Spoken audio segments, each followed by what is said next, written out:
البنات، كي دايرين؟ لاباس عليكم؟ نتمنى تكونوا بخير وعلى خير وبصحه جيده يا ربي. اليوم اول فيديو ديال لي ماسك، غادي نقدم لكم جوج ديال لي ماسك. الماسك الاول لتقشير البشره وازاله الشحوب والخلايا الميته اللي كتكون عندنا في البشره، والماسك الثاني ماسك للعنايه بالبشره على المدى القصير وايضا المدى الطويل. كنتمنى انهم يلقاو الاعجاب ديالكم. بقاو معايا لتقديم المكونات وكيفيه تحضير الماسك الاول. دابا غادي نمروا لتقديم مكونات الماسك الاول اللي هو ماسك التقشير. غادي نحتاج الشاي الاخضر اللي هو اتاي، غادي نحتاج البابونج، غادي نحتاج الشوفان مطحون، وغادي نحتاج دانون مسوس وماء الورد. بالنسبه للشاي الاخضر هو البابونج، غادي ناخذ معلقه صغيره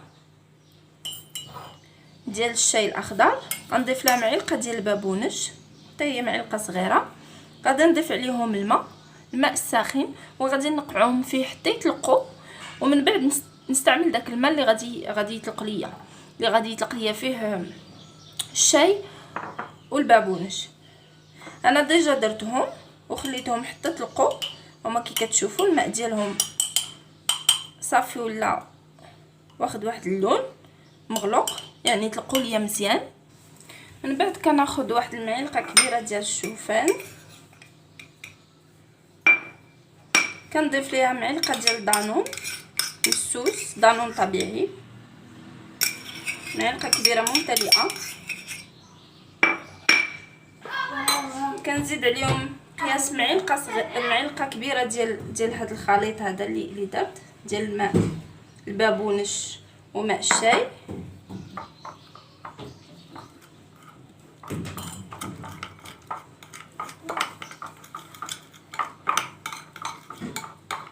كنتو باغيين كميه اكبر من هذه كتزيدوا في المكونات، كتضاعفوا الكميه. غنزيد غير شويه ديال الماء ورد حيت كثرت ماء البابونج.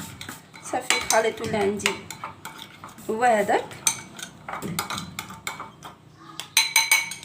وصافي كنطبق هاد الماسك هذا على الوجه ديالي. لما طبقت الماسك على سائر الوجه ديالي كنخليه حتى كينشف، عاد كنقشرو. انا غادي نخليه حتى ينشف وعاد نرجع باش تشوفوا كيفاش كيولي. هانتوما كيف ما كتشوفوا ملي كيقصح هاد الماسك هذا شتو كيولي. كنحاول ملي كيقصح ما نهضرش بزاف، ما كنخليهش حتى كيقصح 100%، كيبقى فيه واحد شويه باقي شي شويه ما قصحش كامله. صافي كنبقى نقشر بهذه الطريقه هذه.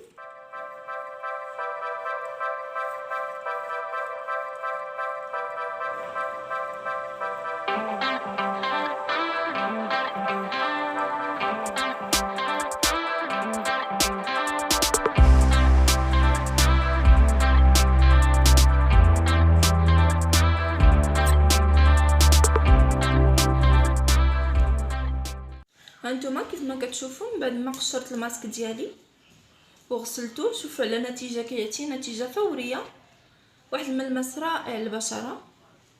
المهم غادي نمرر الماسك الثاني، ولكن قبل ما ندير الماسك الثاني غادي ندوز على وجهي بواحد شويه ديال الثلج.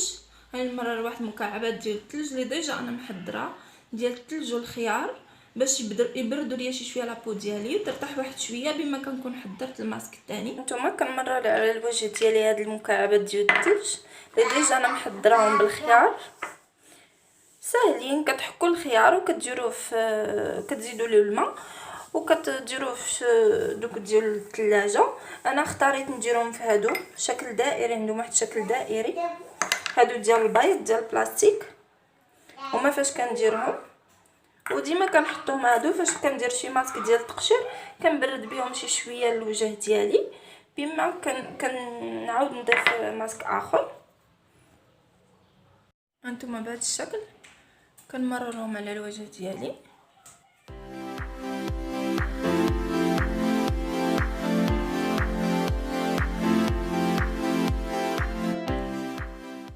صافي وكنخلي الوجه ديالي يرتاح غير بما كنكون حضرت الماسك الاخر.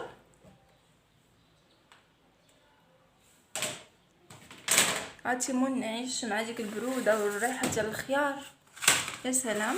كنصحكم ديروهم تيبقاو في الثلاجه وقت ما كنتو جالسين ما كديروا والو، ما قنعتو ديروا حتى شي ماسك كاع، كتاخذوا غير هاد المكعبات كدوزوهم على لابو ديالكم راه زوين، كيشد البشره، كيسد المسام. الا كان عندكم مسام كبار في الوجه ديالكم، هذا كيعاون انه يسد المسام ويضيق المسام. هكذا صافي كنخليو كنمشي كنوجد الماسك الاخر. بالنسبه للماسك الثاني عندي جوج ديال المكونات. المكون الاول هو الشريحه او التين، والمكون الثاني هو زيت الزيتون. بالنسبه للشريحه، هنايا الشريحه البلديه، ماشي الشريحه المعسله اللي كتكون في واحد الحبل وكنبقاو نتناولوها اللي كناخذوا عند صحاب التمر. لا، هذه البلديه. هانتوما الا ما لقيتوهاش عند صحاب التمر غتلقاوها عند صحاب الزرع وصحاب القطاني والحبوب. المهم كتاخذوا هاد النوعيه، هذه هي اللي كنحتاجو في هاد الماسك هذا. وزيت الزيتون. كما كتعرفوا البنات، الشريحه راه عندها فوائد عديده على البشره وعلى المراه عامه، على صحه المراه، الهرمونات ديالها، ولا هي مؤخره للشيخوخه، وايضا مضاده للسرطانات، المجموعه ديال السرطانات. زيت الزيتون حتى هي مضاده للاكسده وفيها بزاف ديال المنافع. والحمد لله حنايا في الثقافه المغربيه كنتناولوا زيت الزيتون بكثره. المهم الشريحه حتى هي خصنا نتناولوها حيت كتنفعنا بزاف حنا لي فام. المهم هذا الماسك هذا اللي كنحتاج فيه هو جوج ديال التمرات ديال الشريحه، جوج فقط. كنقطعهم، كنسخن الماء مزيان وكنضيفهم لدوك التمرات وكنخليهم منقوعين مده ليله كامله. هانتوما كيف ما كتشوفوا انا ديجا حضرتهم، غسلتهم وقطعتهم، زدت لهم قياس كاس ديال العنبه ديال الماء طايب وخليتهم مده ليله كامله حتى طلقوا ليا. انا دابا غادي نطحن هذا الخليط هذا. هانتوما من بعد ما طحنت الشريحه ديالي، ها هي كي كتجي بحال هكا شاده في راسها على شكل كريمي. غنضيف ليها دابا معلقه كبيره ديال زيت الزيتون وغادي نخلطهم. هانتوما شفتوا كي كيكون.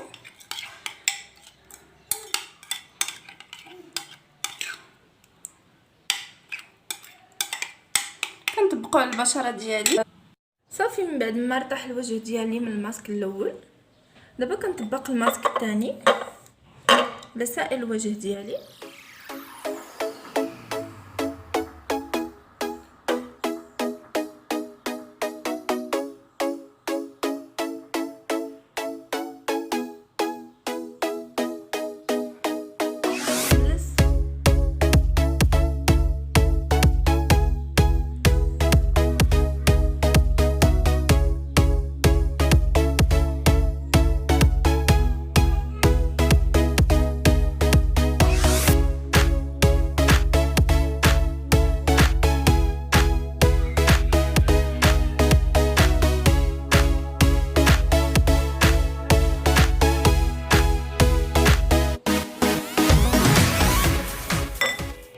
بهذا الشكل هذا كنخلي الماسك ديالي مده 20 دقيقه على الوجه ديالي. عاد من بعد كنغسلو. هانتوما من بعد ما دازت 20 دقيقه على الماسك ديالي صافي كنغسل الوجه ديالي. هانتوما كيف ما كتشوفوا من بعد ما غسلت الماسك ديالي، هذه هي النتيجه اللي كنحصل عليها. صراحه كيرطب الوجه وكيخلي واحد الملمس رائع للوجه. انا غسلت الوجه ديالي بماء دافئ يعني ماشي سخون، ومسحت الوجه ديالي. فاش لمستو لقيتو رطب، ما نحتاج انني ندهنو بشي حاجه، لان البشره ديالها جد جافه ولقات بلي الوجه ديالها باقي شي شويه ناشف. دهن باي زيت ولا باي كريم مرطب عندها. وان شاء الله هذه الوصفه هذه تنال الاعجاب ديالكم وتجربوها وتداوموا عليها وان شاء الله توصلوا للنتائج المرغوبه. شكرا بزاف على المتابعه، والى فيديو مقبل ومع وصفه من وصفات بلانينا.